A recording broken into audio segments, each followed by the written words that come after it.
Σεβαστέ εκπρόσωπε του Σεβασμιωτάτου, εκπρόσωποι αρχών, κάποιοι αγαπητά μέλη του Φιλοτεχνικού και φίλοι μας, κυρίες και κύριοι. Εκ μέρους του Φιλοτεχνικού θα σας πω λίγα λόγια βιογραφικά για τον εκλεκτό μας ομιλητή, τον δόκτωρα Θωμά Σαββίδη. Βιολόγος χημικός, καθηγητής Αριστοτελείου Πανεπιστημίου Θεσσαλονίκης. Ο Θωμάς Σαββίδης γεννήθηκε στο Κλιματάκι Γρεβενών, αποφοίτησε από το εξατάξιο γυμνάσιο τα Τσοτηλίου Κοζάνης. Σπούδασε βιολογία και χημεία στο Αριστοτέλειο Πανεπιστήμιο Θεσσαλονίκης και εργάστηκε ερευνητικά σε πανεπιστήμια του Ζάλτσμπουργκ, Κέντρο Πυρηνικών Ερευνών Καρλσρούης, ενώ δίδαξε και επί τετραετία τακτικός καθηγητής στο Πανεπιστήμιο της Κωνσταντινούπολης. Σε πρόσφατη έρευνα του Πανεπιστημίου Στάντφορντ της Αμερικής, ο κύριος Σαββίδης κατατάσσεται στους κορυφαίους επιστήμονες με βάση τον αντίκτυπο του δημοσιευμένου έργου του. Πιο συγκεκριμένα κατατάσσεται στο 2% των καλύτερων επιστημόνων top scientist παγκοσμίως και στους 100 καλύτερους του Αριστοτελείου Πανεπιστημίου Θεσσαλονίκης από τις ιδρύσεώς του. Δημοσίευσε περισσότερες από 100 πρωτότυπες επιστημονικές εργασίες σε διεθνή περιοδικά. Πρόσφατα, συγγράμματά του για το ευρύτερο αναγνωστικό κοινό αναφέρονται η Ενциκλοπαίδεια του Ποντιακού Ελληνισμού, το Μαστιχόδεντρο της Χίου, ο Μύρου Άμπελος, ο Μύρου Βοτανική, τα βότανα του Πόντου και ποντιακή διατροφή. Θα ήθελα πριν κλείσω να πω ότι η ομιλία του είχαμε στο ξενοδοχείο Χαντρή, στην κοπή πρωτοχρονιάτικης πίτας του ΦΟΧ το 2024. Στο κέντρο αυτής της ημέρας στέκεται ο Άγιος Βασίλειος, ο οποίος δεν έμεινε στην θεωρία της αγάπης, αλλά την έκανε πράξη. Η περίφημη βασιλιάδα του, ένα ολόκληρο συγκρότημα φροντίδας για πτωχούς, ασθενείς, ξένους και εγκαταλελειμμένους, αποτελεί μέχρι σήμερα υπόδειγμα χριστιανικής κοινωνικής δράσης. Ο Άγιος Βασίλειος μας διδάσκει ότι η φιλανθρωπία δεν είναι μια προαιρετική χειρονομία, αλλά τρόπος ζωής. Είναι η φυσική έκφραση της πίστης μας. Όταν προσφέρουμε, όταν στηρίζουμε τον αδύναμο, όταν ανοίγουμε την καρδιά μας, τότε πραγματικά τιμούμε τον Άγιο και ζούμε το Ευαγγέλιο. Τέλος, ας θυμηθούμε τη σημασία των χριστιανικών ενθύμων στη ζωή της κοινότητάς μας. Τα έθιμα δεν είναι απλώς αναμνήσεις του παρελθόντος. Είναι δεσμοί οι οποίοι μας ενώνουν, γέφυρες που συνδέουν τις γενιές, τρόποι με τους οποίους η πίστη μας γίνεται καθημερινή εμπειρία. Η κοινή ευλογία της Βασιλόπιτας, η προσευχή, η συμμετοχή στις γιορτές των Αγίων, όλα αυτά δημιουργούν μια κοινότητα που δεν είναι απλώς σύνολο ανθρώπων, αλλά σώμα ζωντανό ενωμένο στην αγάπη του Χριστού. Ας ευχηθούμε λοιπόν το νέο έτος να είναι χρόνος ευλογίας, ειρήνης και δημιουργίας, να γίνει χρόνος όπου θα καλλιεργήσουμε την ενότητα, θα ενισχύσουμε την φιλανθρωπία και θα ζήσουμε με μεγαλύτερη επίγνωση την πίστη μας. Και πάνω απ' όλα ας αφήσουμε τον Θεό να ευλογήσει την πορεία μας, ώστε κάθε μέρα να γίνεται μια μικρή ευκαιρία για αγάπη, προσφορά και πνευματική πρόοδο. Εύχομαι μέσα από την καρδιά μου κάθε επιτυχία στις εργασίες της εκδηλώσεώς σας και όλες και όλοι να έχετε πλούσια την ευλογία του Θεού, υγεία σωματική και πνευματική, καθώς και ελπίδα για το καλύτερο. Καλή και ευλογημένη χρονιά, με πατρικές ευχές, Οχίου, Ψαρών και Ινουσών, Μάρκος.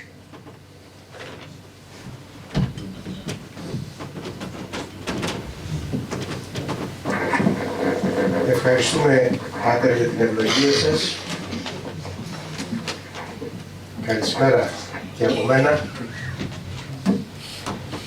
Να ευχαριστήσω καταρχήν τον Φιλοτεχνικό Όμιλο Χίου που με τιμά για δεύτερη φορά με την εμπιστοσύνη του για ένα θέμα το οποίο απέχει λιγάκι από τα προσωπικά ερευνητικά ενδιαφέροντα. Θα έλεγα ότι είναι μία εισπίδηση στο αντικείμενο αυτό, να χρησιμοποιήσω εκκλησιαστικό όρο. Ο Πάτερ θα μου επιτρέψει αυτόν τον όρο.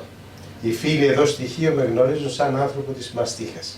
Σήμερα να μπω λιγάκι σε χωράφια αλότρια, λίγο θρησκευτικά, λίγο ιστορικά και να μιλήσουμε για τη Βασιλόπιτα, η οποία είναι ένα αρτοσκεύασμα. Αρχικά ξεκίνησε ως ένα αρτοσκεύασμα, ένα συστατικό της διατροφής μας. Η διατροφή μπορεί να είναι μια βιολογική ανάγκη, είναι σίγουρο αυτό, όμως είναι και μια πολιτιστική έκφραση. Η διατροφή, τα τρόφιμα, είναι συστατικό σημαντικών εκδηλώσεων. Δεν εννοούνται γάμοι, βαπτίσεις, κηδείες, γενέθλια, επέτειοι, που να μην έχουν μέσα κάποιο εμβληματικό τρόφιμο. Δια της διατροφής προβάλλεται το πολιτιστικό μας επίπεδο, αλλά και το οικονομικό επίπεδο.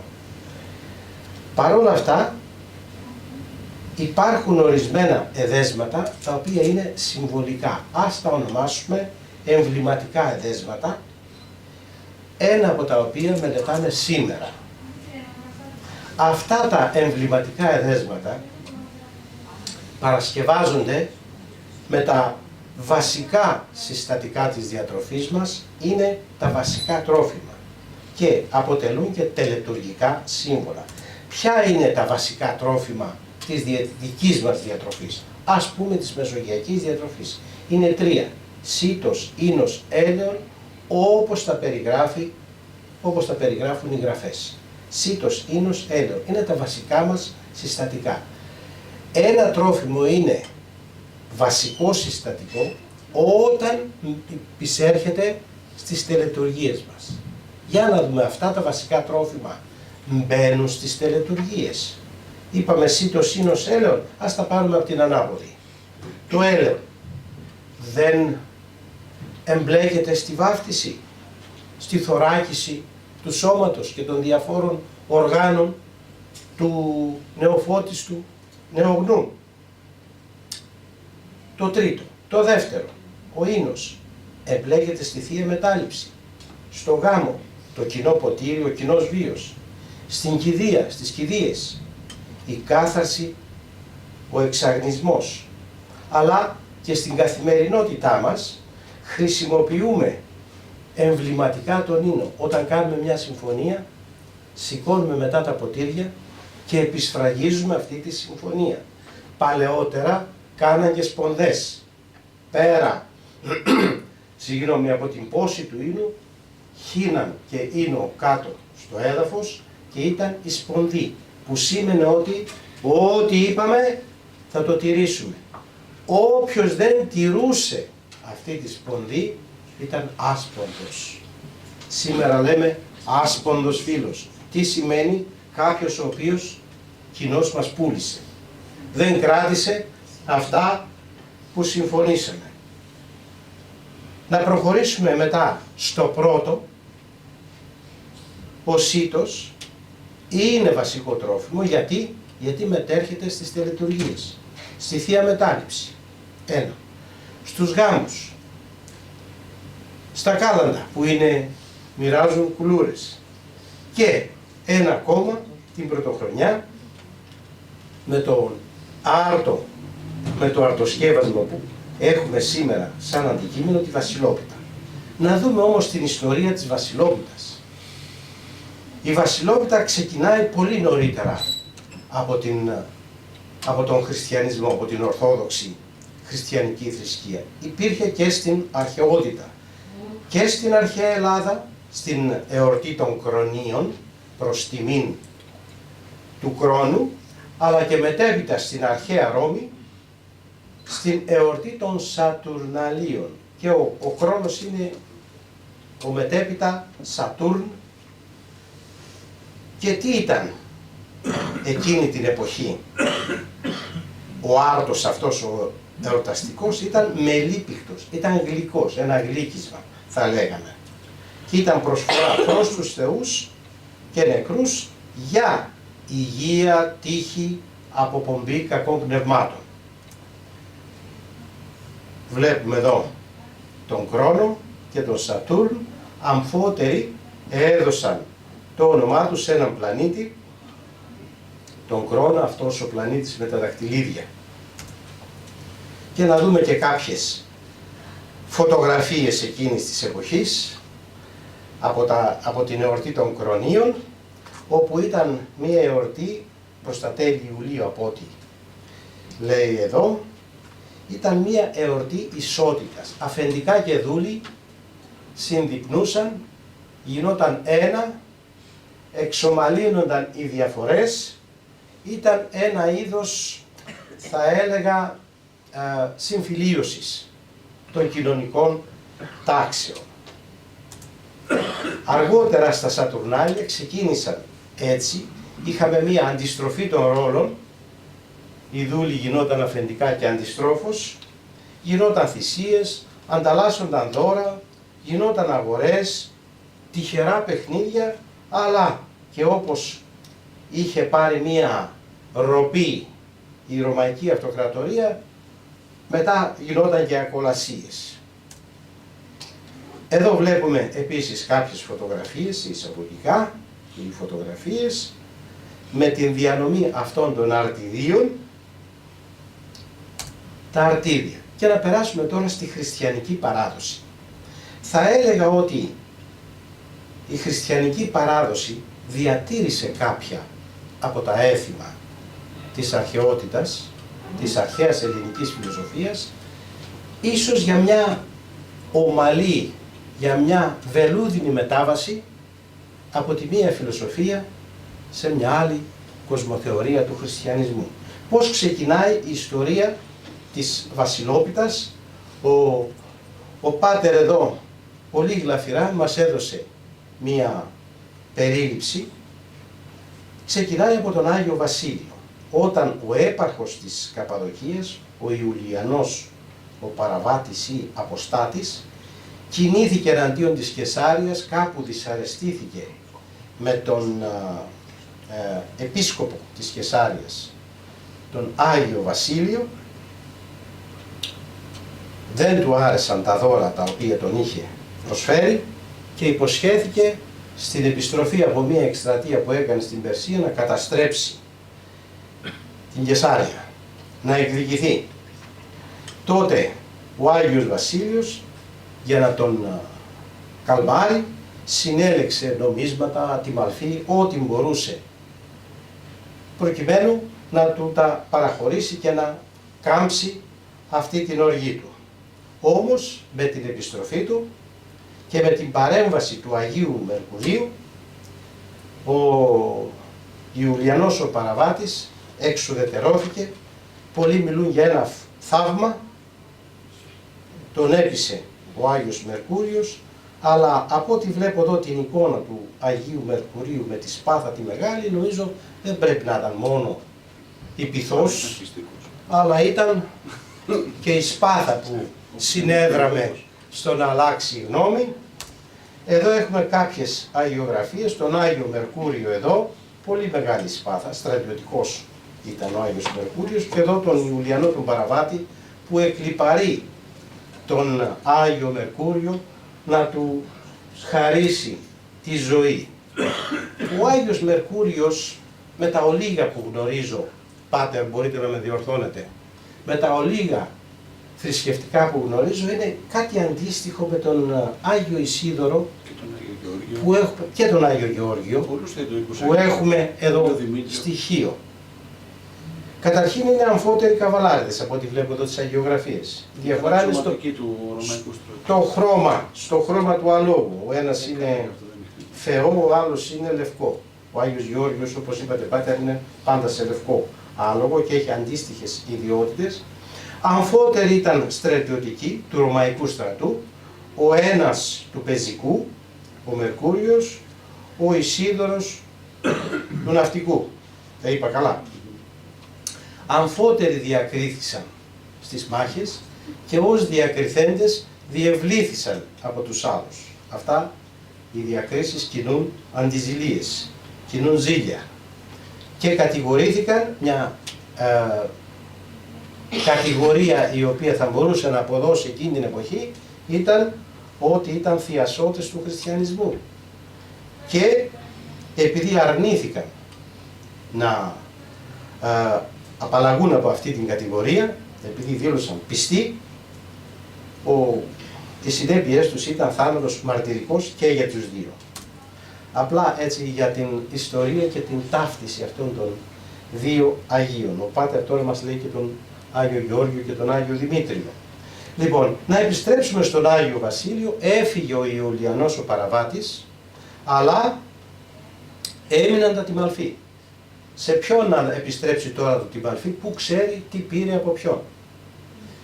Πολλά τα τιμαλφή, πολλά τα νομίσματα, οπότε έκανε αυτό που μας περιέγραψε και ο Πάτερ νωρίτερα, παρασκεύασε αρτίδια και έβαλε στο κάθε αρτίδιο ένα τιμαλφές, ένα νόμισμα και τα μοίρασε. Και ο καθής με την τύχη του. Έτσι δεν αδίκησε κανέναν και εμπέδωσε το πνεύμα της αλληλεγγύης και της φιλανθρωπίας. Λοιπόν, δηλαδή η Βασιλόπιτα κατά την Ορθόδοξη παράδοση ξεκινάει από την Καπαδοκία, από τον Άγιο Βασίλειο. Δεν έχει καμία σχέση ο Άγιος Βασίλειος με τον Άγιο Βασίλειο της Coca-Cola και των Ευρωπαίων. Είναι άλλη η αρχή σε αυτούς. Συνδέθηκε το έθιμο με τη Βασιλόπιτα. Σε εμάς η Βασιλόπιτα διαμοιράζεται, τέμνεται και διαμοιράζεται την πρωτοχρονιά με την αλλαγή του χρόνου και εκπροσωπεί την καλοτυχία, την τύχη του καθενός και την επιθυμία του για τον πλουτισμό. Η πρώτη Βασιλόπιτα, η αρχική Βασιλόπιτα, στην Καπαδοκία και στη συνέχεια στη Σμύρνη, στις κοντινές αστικές περιοχές και στην Κωνσταντινούπολη, ήταν γλυκιά Βασιλόπιτα. Ήταν δηλαδή ένα, θα λέγαμε, να το λέγαμε επιδόρπιο, αρτίδιο, κάτι σαν κέικ. Αυτή είναι μία καπαδοκική ή στριφτή όπως λέμε Βασιλόπιτα. Αν πάμε μετά στην πολίτικη Βασιλόπιτα, είναι τσουρέκι, είναι πιο, θα έλεγα, πιο εντυπωσιακή, μοιάζει με το ιταλικό το πανετόνε, είναι αφράτη, πληθωρική, με μαστίχα, μαχλέπι, μοσχοκάριδο, γαρίφαλο, ξυλούς καρπούς κλπ. Και η Σμύρνη και η Κωνσταντινούπολη είναι λιμάνια, είναι πόλεις μεγάλες, έχουν πρόσβαση στα αγαθά της Ανατολής, έχουν και την ανάλογη οικονομική ευμάρεια, άρα αντίστοιχη θα ήταν και η Βασιλόπιτά τους.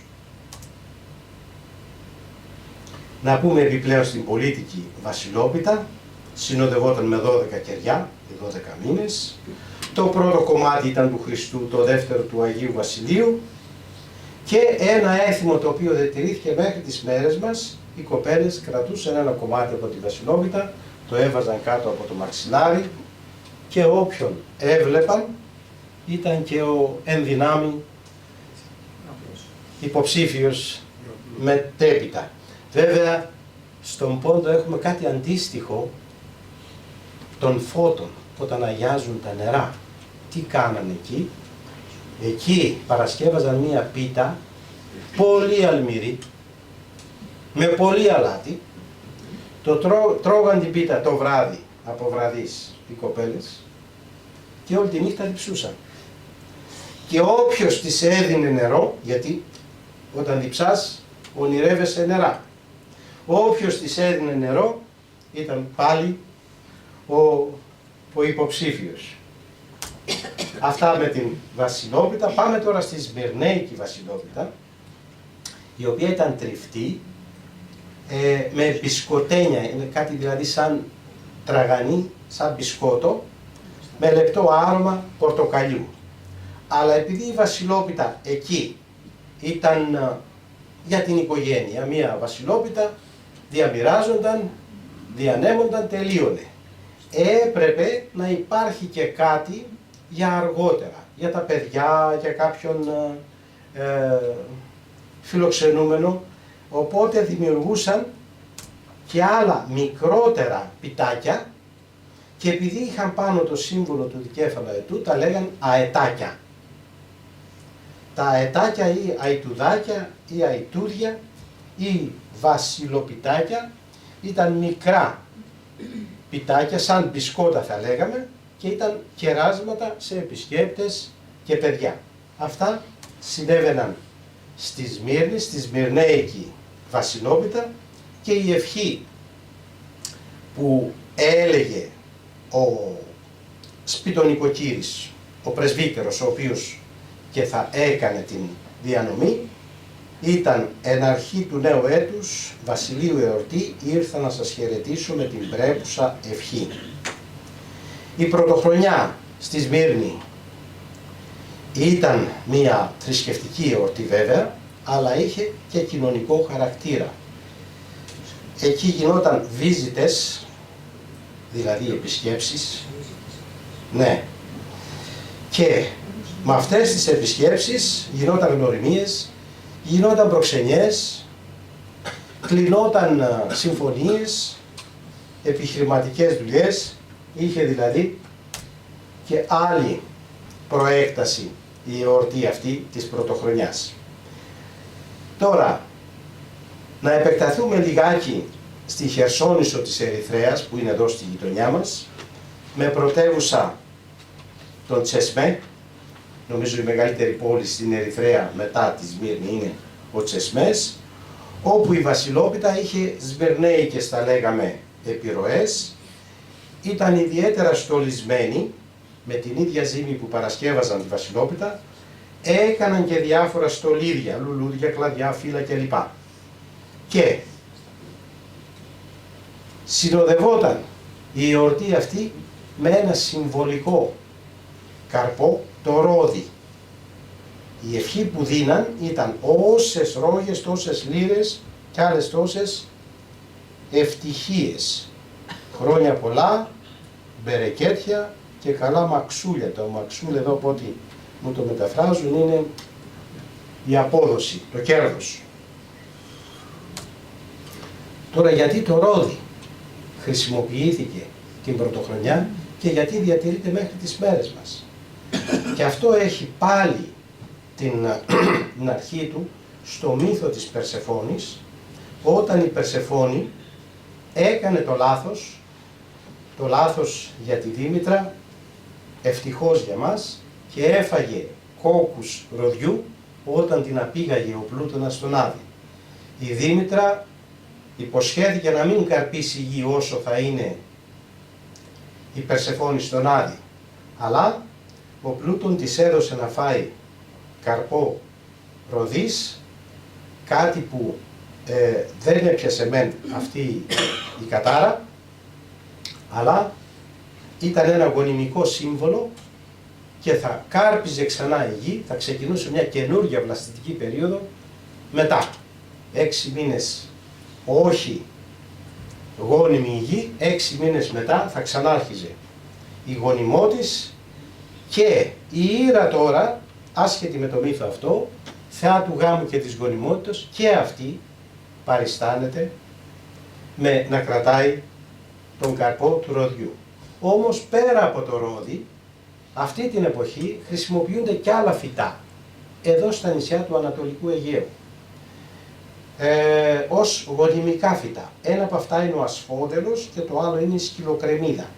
Αμφότερα κατατάσσονται στα γεώφυτα, έχουν δηλαδή ένα μέρος του σώματός τους μέσα στη γη, κρυμμένο δεν φαίνεται, αλλά αναγεννάται την άνοιξη, δίνει ζωή και δημιουργείται το υπέργειο τμήμα από κάτι το οποίο δεν φαίνεται. Άρα είναι σύμβολα κρυφής ζωής και της αναγέννησης και χρησιμοποιούνται και αυτά, κρεμούνται ενδεχομένως στις πόρτες των οικειών, τα γονιμικά φυτά. Να επιστρέψουμε στην Βασιλόπιτα, η οποία από την Καπαδοκία μετανάστευσε στην Κωνσταντινούπολη, στη Σμύρνη, και μετά το 22 οι πρόσφυγες αυτοί ήρθαν στην Ελλάδα, στον ελλαδικό χώρο, και έφεραν μαζί τους και το έθιμα αυτό. Αλλά επειδή οι πρόσφυγες αυτοί της Καπαδοκίας, Κωνσταντινούπολης και Σμύρνης πήγαν στα αστικά κέντρα, ως αστεί που ήταν, προτίμησαν τα αστικά κέντρα.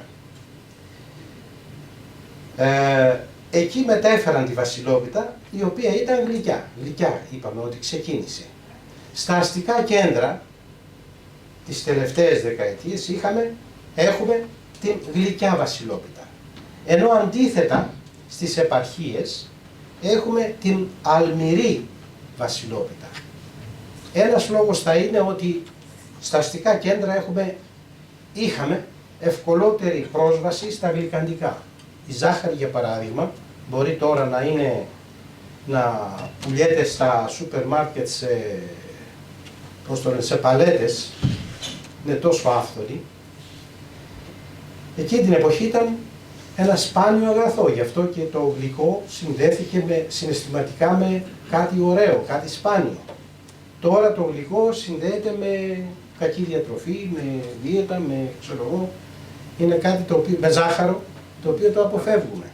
Τότε όμως ήταν κάτι σπάνιο και η πρόσβαση σε γλυκαντικά ήταν μια ευτυχή συγκυρία. Αυτό γινόταν στα αστικά κέντρα, αντίθετα στην επαρχία, στις επαρχιακές πόλεις, χρησιμοποιούσαμε τα τοπικά προϊόντα και είχαμε την αλμυρή Βασιλόπιτα.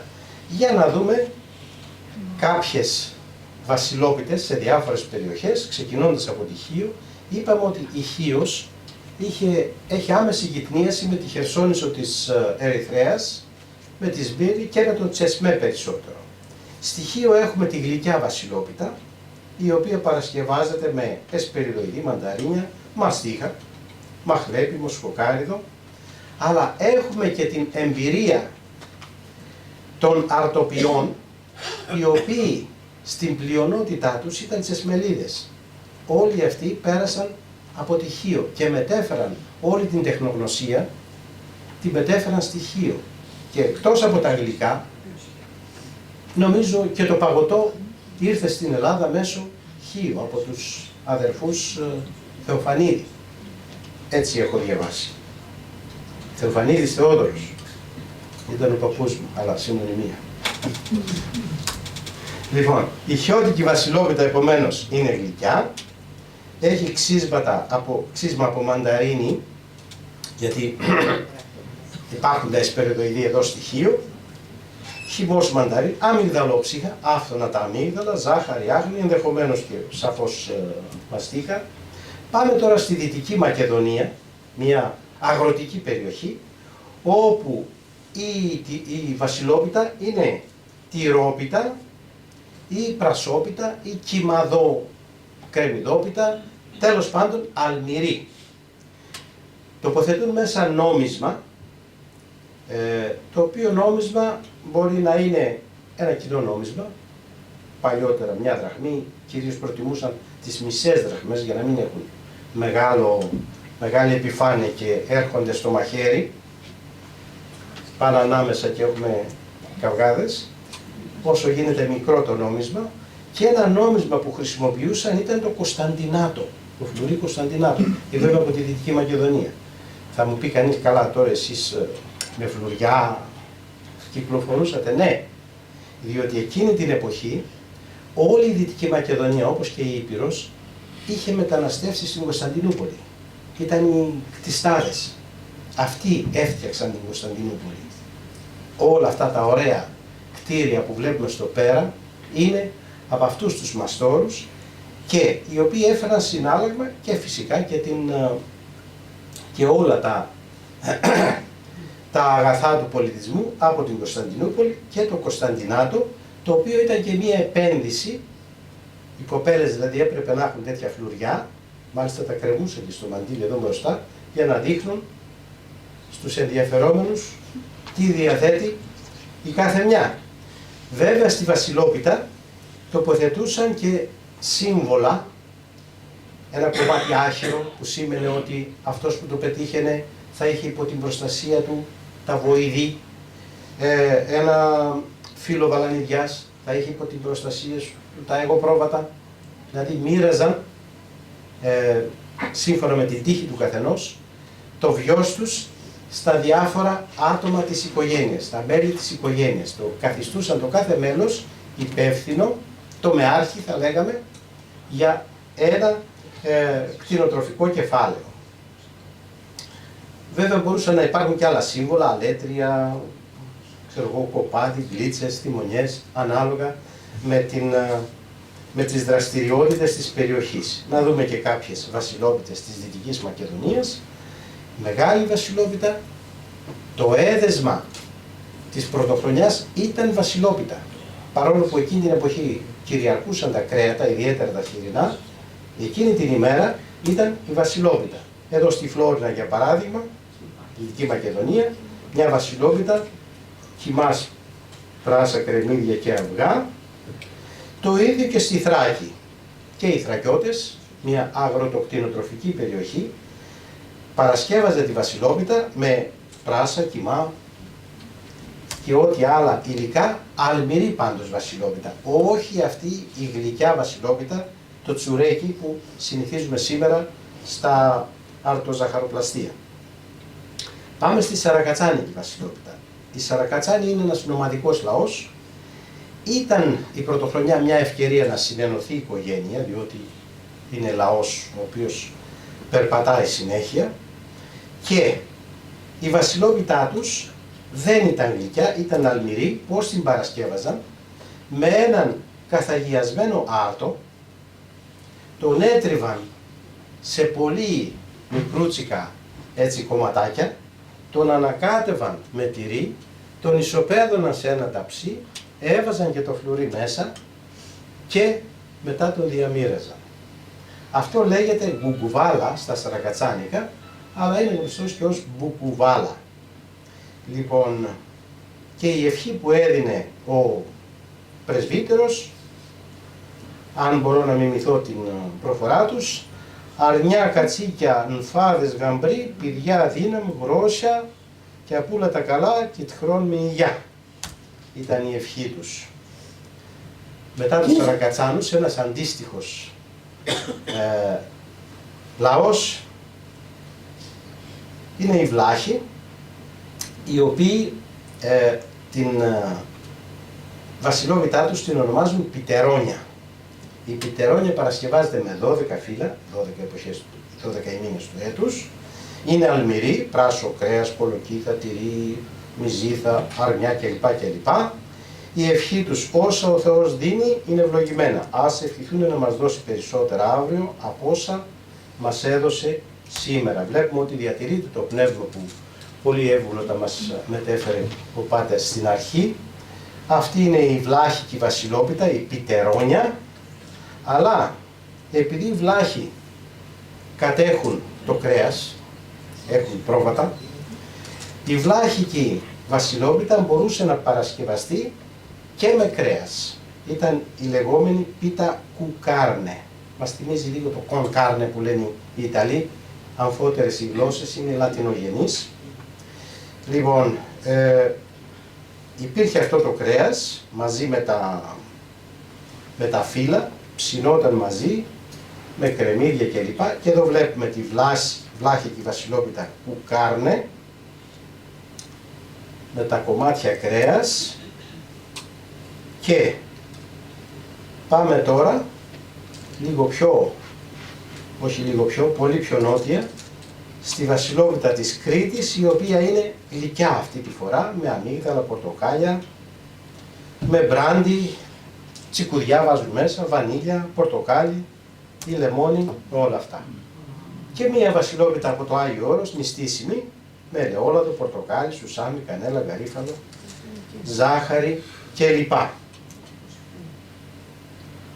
Να πούμε και δύο λόγια για την υπηρώτικη βασιλόπιτα. Η υπηρώτικη βασιλόπιτα, αλμυρή πάλι, είπαμε όταν ο λαός είναι επαρχιακός και όταν κάνει αγροτικές και κτηνοτροφικές εργασίες οι οποίες χρειάζονται σωματική δύναμη, πρέπει η βασιλόπιτα να είναι αντίστοιχη, να παρέχει αυτή την ενέργεια. Εδώ η βασιλόπιτα, η υπηρώτικη, γίνεται με κρέας και τυρί. Το τυρί τους είναι αρκετά εκλεπτισμένο, το μετσομπόνε, ένα καπνιστό τυρί, και το κρέας είναι από ζιγούρι. Αυτή την εποχή, δηλαδή το χειμώνα που είμαστε τώρα, τα αρνιά της προηγούμενης περίοδου έχουν σφαχτεί το Πάσχα. Τα αρνιά γεννιούνται, ας πούμε, το φθινόπωρο, τα αφήνουν όλο το χειμώνα να πάρουν βάρος και τα ξεκαθαρίζουν το Πάσχα. Βάζουμε και την νηστεία του Πάσχα μέσα και για την, θα έλεγα, πνευματική ανάταση, αυτοέλεγχο. Λοιπόν, αλλά να κρατήσουμε και τον κόσμο μακριά από το ζωικό κεφάλαιο, το οποίο πρέπει να αναπτυχθεί. Και όταν πάρουν το βάρος τους και όταν έρχεται η γιορτή του Αγίου Γεωργίου, που φεύγει το κοπάδι από το μαντρί και φεύγει έξω, τότε θα κάνουμε μία εκαθάριση. Τα αρσενικά θα σφαγιαστούν. Τι να τα κάνουμε? Πόσα αρσενικά να κρατήσεις? Ένα φτάνει για όλο το κοπάδι και κρατάει και πολλά χρόνια. Όλα τα υπόλοιπα σφαγιάζονται. Αυτά που μένουν είναι τα θηλυκά και είναι, θα έλεγα, τα πιο τρυφερά που έχει το κοπάδι. Αυτά λέγονται τα ζυγούρια, είναι το ζυγούρι. Στην εορτή του Αγίου Βασιλείου αξίζει τον κόπο να θυσιάσουμε το ζυγούρι. Ζυγούρι είναι ένα έφηβο, θα λέγαμε, πρόβατο. Οι βλάχοι λένε το καλύτερο ψάρι είναι το ζυγούρι. Το εκτιμούν ιδιαίτερα. Λοιπόν, να δούμε εδώ την βασιλόπιτα, την υπηρώτικη, η οποία παρασκευάζεται με φύλλα, έχει μέσα κρέας, το βλέπουμε εδώ το κρέας, μάλιστα τη λένε κοθρόπιτα. Γιατί κοθρόπιτα? Διότι έχει έντονο τον κόθαρο το περίγραμμα. Και γιατί έντονο το περίγραμμα? Για να σκεπάσει το κρέας, να ψηθεί. Να μην ξέρω ψηθεί, γίνει κάρβουνο, να ψηθεί λίγο έτσι κάπως πιο ομαλά. Λοιπόν, εδώ είναι τα συστατικά τους και βάζουν και ρύζι μέσα, ρύζι, για να τραβήξει τα ζουμιά που θα βγάλει το κρέας. Η υπηρώτικη βασιλόπιτα είναι αυτή. Εδώ έχουμε ένα κομμάτι από την υπηρώτικη βασιλόπιτα, κρεατόπιτα, με ζυγούρι. Βέβαια αντί για ρύζι μπορεί να βάλουμε, ξέρω εγώ, και τραχανά ή κάτι άλλο δημητριακό. Εδώ να αναφέρουμε και ένα γλύκισμα που παρασκευάζουν στην Ήπειρο, τα σπάργανα, το οποίο είναι ένα γλύκισμα με 12 φύλλα, 12 μήνες, και το λένε σπάργανα, αντιπροσωπεύει τα σπάργανα του νεογέννητου Χριστού. Πάμε τώρα στη Θεσσαλία. Στη Θεσσαλία έχουμε κτηνοτροφικό πληθυσμό. Εδώ το κρέας είναι περισσότερο χοιρινό. Οι Θεσσαλοί εκτρέφουν περισσότερο χειρίδια. Δεν έχουν δηλαδή, ίσως το έδαφος ενδείκνυται περισσότερο για καλλιέργειες, όχι για κτηνοτροφία, και έχουν ως κτηνοτροφικά ζώα έχουν τους χήρους. Μάλιστα στη δική μου παιδική ηλικία, οι Θεσσαλοί φέρνουν τα χειρίδια αυτά και τα πουλούσαν στη Δυτική Μακεδονία. Τα φέρναν νωρίς, διότι άμα μεγαλώσει και γίνει χείρος μεγάλος, δεν μπορείς να το κουμαντάρεις ύστερα. Πρέπει να το σφάχεις και να το πουλήσεις για κρέας. Εκείνη την εποχή τα πουλούσαν χειρίδια. Πώς τα πουλούσαν? Τα βάζαν σε ένα σακί και τα κρεμούσαν στα μουλάρια, μισά από εδώ, μισά από εκεί, και τα φέρναν με τα σακιά στη Δυτική Μακεδονία και εμείς αγοράζαμε ένα χειρίδιο ανά οικογένεια, το οποίο θα εκτρεφόταν με τα, θα λέγαμε, με τα υπολείμματα της οικογένειας, θα εκτρεφόταν και τα Χριστούγεννα θα ήταν έτοιμο για σφάξιμο. Αλλά επειδή δεν μπορούσε να τα κουμαντάρει κανείς τα χειρίδια, πού να τα βάλεις? Άμα τα αφήσεις, τα βγάλεις από το σακί, θα φύγουν. Δεν κάθονται σε ένα μέρος. Οπότε τα πουλούσαν στο σακί. Αλλά το να αγοράζεις γουρούνι στο σακί ήταν και λίγο ρίσκο. Έτσι βγήκε αυτό. Η παροιμία, μην αγοράζεις γουρούνι στο σακί. Λοιπόν, νομίζω για βασιλόπιτα λέγανε. Με κρέας χοιρινό, 12 φύλλα και άλλα συστατικά βλέπω εδώ πέρα. Να και τα χειρίδια των Θεσσαλών.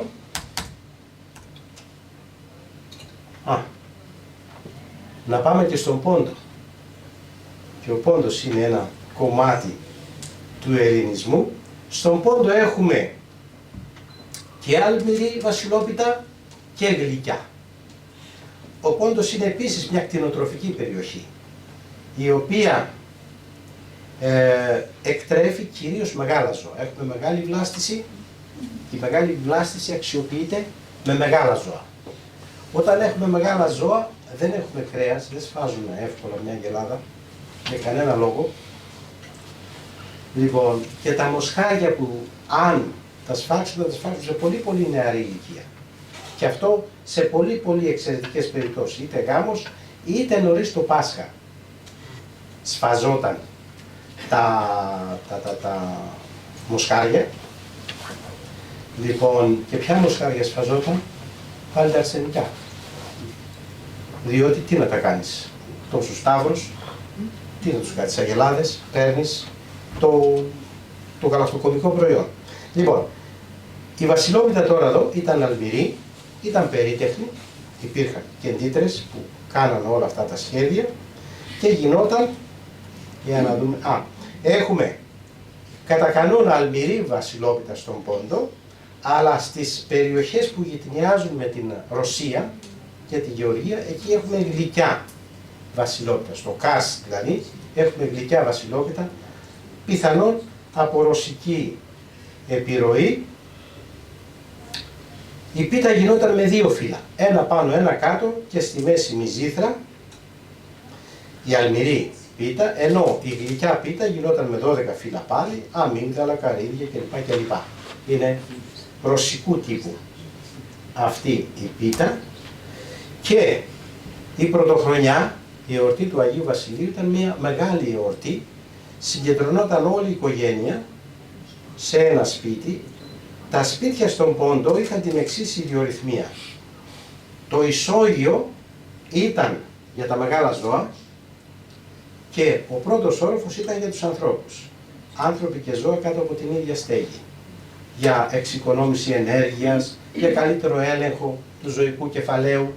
Αν πάθαινε κάτι ένα ζώο, να το παίρναν νωρίς χαμπάρι και να έσπευδε ο κόσμος, όπου επομένως συγκατοικούσαν άνθρωποι και μεγάλα ζώα και η ευχή τους ήταν, θα σας την πω στα ποντιακά, απάν αγούρ παιδάντ αυκά θελκόν μουσχάρ.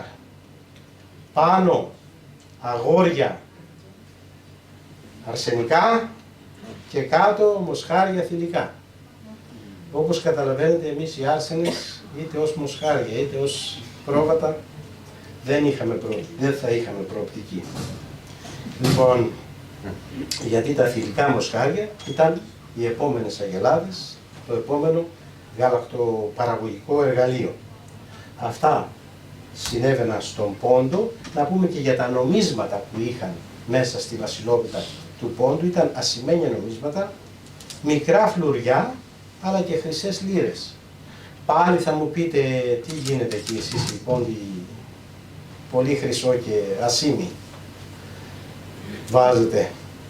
Λοιπόν, ο λόγος ήταν ότι στον Πόντο υπήρχαν τα ευγενή μέταλλα, ήταν ένας λόγος που επικύθηκε ο Πόντος, το χρυσό μάλλον δέρας εκπροσωπεί ακριβώς αυτό, οπότε είχαν εύκολη πρόσβαση στα ευγενή μέταλλα. Αλλά και στην Ελλάδα που ήρθαν, στη Θεσσαλονίκη που ξέρω εγώ, τα περισσότερα χρυσοκοεία έγιναν από αυτούς και από τους Αρμένιους, και οι Αρμένοι σήμερα το ότι έχουν μια αξιόλογη θέση στην Αμερική είναι γιατί ελέγχουν αυτό το ευγενές μέταλλο.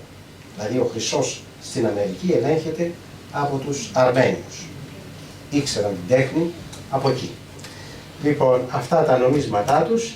Να δούμε και τα σύγχρονα νομίσματα, επειδή σήμερα παρασκευάζεται η Βασιλόπιτα βιομηχανικά, τα αρτοποιεία παράγουν βασιλόπιτες και μπορεί εύκολα να πάρει κανείς μια βασιλόπιτα για το έθιμο. Τα φλουριά παράγονται και αυτά βιομηχανικά, είναι συνήθως επίχρησα πλαστικά, τέλος πάντων φτηνά.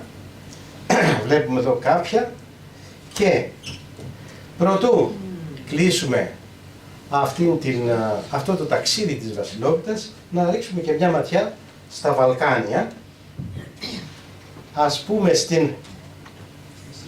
Πάτε από την ευλογία σας ευχαριστούμε πολύ. Λοιπόν, στην ομόδοξη Σερβία και Ρουμανία έχουν κάτι αντίστοιχο, ένα αντίστοιχο αρτοσκεύασμα, την τσεσνίτσα, η οποία είναι ένα χριστουγεννιάτικο ψωμί, έχει μέσα ξηρούς καρπούς, γλυκίζει λίγο, λοιπόν, και φυσικά περιέχει μέσα ένα φλουρί για τον τυχερό της χρονιάς. Αυτό συμβαίνει στην Σερβία και στη Ρουμανία. Στη Βουλγαρία έχουμε κάτι αντίστοιχο που το λένε πογκάτσα, μπουγάτσα η δική μας, βέβαια η μπουγάτσα είναι πίτα, αυτό είναι ψωμί.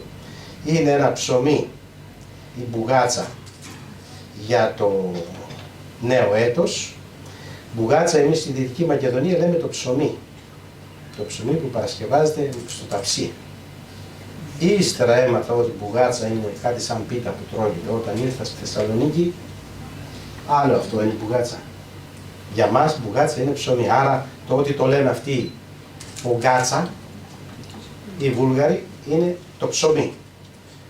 Περιέχει ένα νόμισμα για τον τυχερό και είναι και ένα δείγμα φιλοξενίας. Διαμοιράζεται αυτό το ψωμί σε πολλούς ανθρώπους, δείγμα φιλοξενίας. Πάμε και λίγο βορειότερα στην Ουκρανία και στη Ρωσία, όπου κατασκευάζουν ένα αντίστοιχο αρτοσκεύασμα, το λεγόμενο πυρόκ.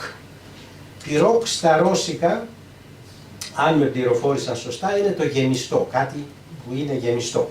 Βέβαια εμείς από αυτό γνωρίζουμε το πυροσκή, το οποίο έφεραν οι Έλληνες εξ Σοβιετικής Ενώσεως, το πυροσκή, το οποίο είναι ένα αρτοσκεύασμα το οποίο περιέχει κάτι μέσα στο εσωτερικό, είτε πατάτα, είτε τυρί, είτε ενδεχομένως και κάποιο άλλο, μερικές φορές μπορεί να είναι και κάποια φρούτα. Ναι, ό,τι διαθέτει κανείς.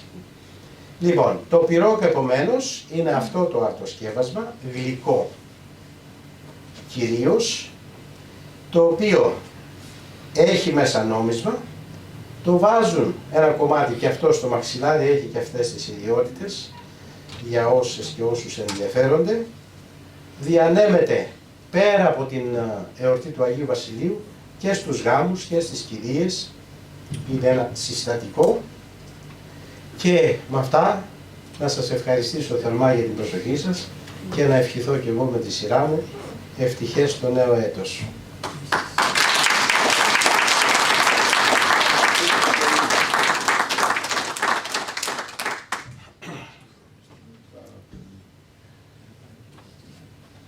Κύριε Πρόεδρε, μπορώ να κατέλθω. Μια ερώτηση να σας κάνω. Παρακαλώ. Για τον Άγιο Βασίλειο με τον Άγιο Προκόπη, τον είπατε τον Άγιο. Το Μερκούριο, ναι. Ότι είπατε ότι ο Μερκούριος έπεισε τον Ιουλιανό. Ναι. Μα επί Ιουλιανού πλέον είχε επικρατήσει ο χριστιανισμός. Ναι, είχε επικρατήσει ο χριστιανισμός, αλλά Πώς μας τήρησε μετά ο Μερκούριος? ο Μερκούριος Ήταν κανένα, Κοιτάξτε, εδώ λίγο, βέβαια, αν ήταν ο Πάτερ, θα μας έλυνε καλύτερα την απορία. Θεωρώ Ο Μερκούριος ότι... είναι, συγγνώμη που σε διακόπτω, Θωμά. Α, να, ο Θωμάς. Ναι. Ο Θωμάς θα μας... Είναι πραγματικό πρόσωπο, το οποίο είναι ο στρατιώτης, ο οποίος στην εκστρατεία του Ιουλιανού Ναι. εσκότωσε τον Ιουλιανό. Τον εσκότωσε, ναι. Είναι ο χριστιανός στρατιώτης, ο οποίος σκότωσε τον Ιουλιανό. Μάλιστα. Λοιπόν, κοίταξε, πολύ απλά. ίσως στην χριστιανική εικονογραφία να μην θέλουν φόνους και τέτοια. Γι' αυτό το έχουν, τώρα αυτό ας το πούμε, πράγμα σερβίρει σαν ένα θαύμα. Ήταν ένας Ρωμαίος στρατιώτης, ο οποίος σκότωσε έναν Ρωμαίο αυτοκράτορα. Ναι. Στην εικόνα εδώ, στη μία Είναι εικόνα, υπαρκτό πρόσωπο, δεν είναι... είναι υπαρκτό ιστορικό πρόσωπο, αλλά έχουν πει, από ό,τι βλέπω εδώ Και τον έχει ανακηρύξει Άγιο η Εκκλησία. τα θεολογικά κείμενα, δεν τον θέλουν να σκοτώνει, ίσως είναι λίγο βαρύ. Γι' αυτό, εντάξει, ναι, είναι, γι' αυτό είναι το βαρύ. παρουσιάζουν ως θαύμα. Εδώ πέρα, κάτι μου λέει ότι ο φόνος θα γίνει. Ότι από θαύμα πέθανε ο... Όχι από θαύμα. Ότι από θαύμα πέθανε Όχι από θαύμα, Ιουλιανός. εδώ βλέπεις τη Ο ροφέ. Ιουλιανός σκοτώθηκε ο καημένος στη μάχη πολύ ηρωικά. Ο Ιουλιανός. Ο Ιουλιανός, ναι. Από δόρυβα. Έπεσε στη μάχη εναντίον των Περσών. Από βόλη, αλλά έπεσε από ρωμαϊκό. Δηλαδή έτσι περίσσεψαν Χέρι. τη Μαλφή. Έτσι, Τώρα τα τιμαλφή είναι, εντάξει. ναι. Εδώ θα πρέπει να βάλει κανείς και λίγο. Ο Ιουλιανός δεν υπήρξε ποτέ έπαρχος, ο Ιουλιανός ήταν πάντα αυτοκράτορας. Ναι. Και επίσης η ιστορία μας λέει, ιστορικά δηλαδή ξέρουμε, ότι ο Ιουλιανός ήταν συμφοιτητής του βασιλείου Να, στην μπράβο, ναι, Αθήνα. και αυτό. Στις σχολές Και των συμφοιτητής, Στη αλλά σχολή ήταν και, των Αθηνών στη φιλοσοφική και σχολή ανταγωνιστής. Ο ένας ζήλευε τον άλλο. Ήταν Ναι, συμφοιτητές, ναι. ο Γρηγόριος Το ο έχω ακούσει. Νασιανθινός, Ναι. ο Βασίλειος και ο Ιουλιανός. Μάλιστα. Και βοητεύτηκε από το αρχαίο ελληνικό, από τον Πλάτωνα και από τους όλους και το χριστιανισμό δεν μπορούσε να τον εχωνέψει, να τον... Ναι. Πάντως, Μετά πια τα τον θεολογικά Ιουλιανό κείμενα, δεν τον τα θεολογικά κείμενα μιλούν για θαύμα. Βέβαια, εντάξει, το θαύμα είναι, θαύμα είναι ικανοποιεί, το Ρωμαίο ικανοποιεί, ας πούμε, μία πλευρά που δεν θέλει φόνους και Εκείνο το αίματα. νίκη Κάμπτζ με Ναζωρέ, πώς έχει λεχτεί αυτό το... Αυτό είναι... Ότι είπε, λέει ο Ιουλιανός, να νίκη κάλμε. Αυτό, Θωμά, είναι έτσι. Τον νίκη κάλμε Α, τότε το είπε. ναι, υπάρχει ένα ρητό. Εμένα να με συμπαθάτε, αλλά Ήτανε χρόνια... ό,τι λέω είναι εικασίες δικές μου. Ναι, έτσι θεολόγους. Ναι. Αλλά πάντως η μία εκδοχή που ικανοποιεί όλες τις πλευρές ήταν το θαύμα του Μερκουρίου. Στο θαύμα μπορείς να πάρεις τα γεγονότα τι ιστορικά. είναι, εγώ δεν το κατάλαβα. Ποιο ήταν. Ο Μερκούριος έπεισε τον Ιουλιανό να φύγει ή Ο Ιουλιανός ήταν νεκρός. τον εξουδετέρωσε ως εκθαύμα. Τον εξουδετέρωσε μια και καλή. Δηλαδή ήθελε να θανατώσει τον Βασίλειο. Ναι. Θωμά και τον δόρυβα την Αβατάλα. Τον έχουμε τον Και με δόρυ. Κάποιοι λένε σε μια άλλη εκδοχή, Θωμά, σε κάποια άλλη εκδοχή, όταν ο Ιουλιανός επέστρεψε, ο Μερκούριος ήταν ήδη νεκρός. Και πήγαν τον παρακάλεσαν εκεί από τον τάφο και σηκώθηκε κλπ. Δηλαδή μπορείς να έχουμε και πολλές ακόμα εκδοχές. Δεν ξέρω, Ναι. ναι. Εγώ δεν ξέρω το βίο του Αγίου Μερκουρίου. Σας είπα Ξέρω εδώ. ότι είναι κηρυγμένος Άγιος από την Εκκλησία. Ναι. Και μάλιστα σε διάφορα. Οι Αλβανοί για παράδειγμα τον έχουν σε μεγάλη περιοχή. Και οι Κατοϊταλιώτες. Μάλιστα. Σαν Άγιο. Ναι, Λατίνος Ρωμαίος Ναι. κράτιου στρατιώτης. Και είναι και ο Ορθόδοξος Άγιος φυσικά. Ναι, εντάξει. Σας είπα ότι όπως και ο δικός μας, ο Ισίδωρος. Αντίστοιχη περίπτωση. Ο Ισίδωρος, Ο βέβαια. Ισίδωρος, ναι. Ρωμαίος ναυτικός δεν ήταν. Του ναυτικού. Ναι. Μάλιστα.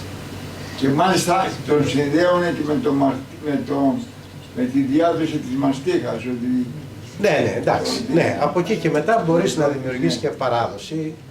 το μαστήριό του διέδωσε το μαστίγι. Ναι. Από το αίμα κλπ. Το μαστίγι πρέπει να προϋπήρχε χιλιάδες Πολύ χρόνια. νωρίτερα, από τον Ηρόδοτο ακόμα έχουμε αναφορές.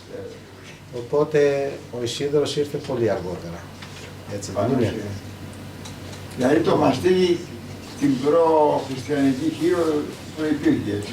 Σαφέστατα, μα αφού το αναφέρουν Και ο Όμηρος. τόσοι συγγραφείς. Ο Όμηρος δεν το αναφέρει, αλλά νομίζω ότι ο Ηρόδοτος είναι που το αναφέρει. Θωμάς, ή τα ξέρεις αυτά. Αναφέρεται Από τον Όμηρο. Από τον, συγγνώμη, τον Ηρόδοτο. Στον Ηρώ. Ο Γαλινός είναι μετέπειτα. και από το Γαλινό και από το... Ο Διοσκουρίδης είναι από το στις Διοσκουρίδη. αρχές, νομίζω το 70, το 70 πέθανε ο Διοσκουρίδης. Άρα είναι στις αρχές του χριστιανισμού ο Διοσκουρίδης, ο οποίος όχι απλά το αναφέρει, περιγράφει πολύ καλά τις ιδιότητες. Και σαν φαρμακευτικό, Ναι.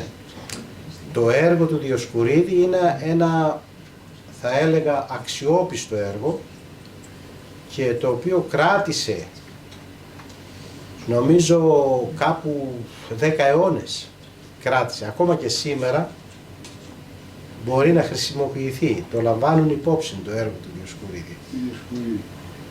Έχω Ναι. τη λαϊκή ιατρική της Χίου της Χιώτισσας της Σεβαστής Χαβιάρα Καραχάγιου, Α, ναι. στο οποίο αναφέρονται όλα αυτά. Την έχω γνωρίσει.